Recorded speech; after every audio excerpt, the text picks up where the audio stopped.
Despois de moitos anos de reclamacións por parte dos veciños de Vilaxoán, o Concello de Vilagarcía renovará a Praza de Abastos de Vilaxoán. O Goberno local xa encargou a redacción do proxecto. As praceiras sinalan que a reforma é moi necesaria.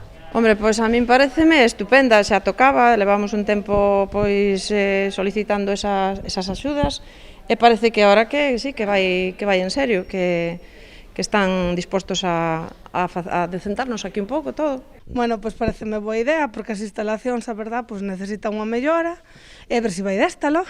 A mí pareceme ben, porque eu creo que de verdade xa o necesita. Por loitar por o que o fixeran, estuvemos moito tempo xa loitando por eso e agora parece que vai a ser. Segundo o Concello, a reforma afectará os 274 metros cadrados da praza, unha actuación acorde á petición das praceiras. Pois diría que casi todo, porque desde os mesados, os postos da carnicería, do pescado, da frutería, bueno, creo que mires para onde mires que calquera esquina é boa para reformar, porque fai nos falta bastante.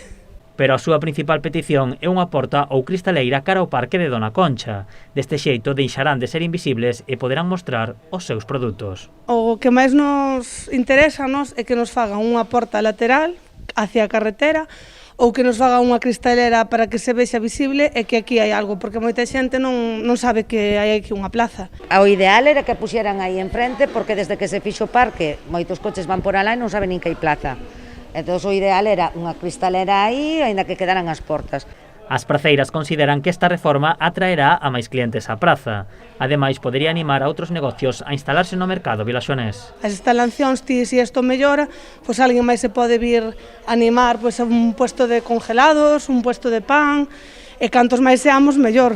Hombre, pois eu creo que axudarán canto que pode motivar a que a xente se anime máis a vir por aquí, que non se desplace tanto a outros sitios. Bueno, pois penso que pode ser moi positivo, en canto ás ventas incluso. A empresa xudicataria ten un prazo de 3 meses para a redacción do proxecto. As praceiras agardan que se teñan en conta as súas peticións a hora de realizar a reforma.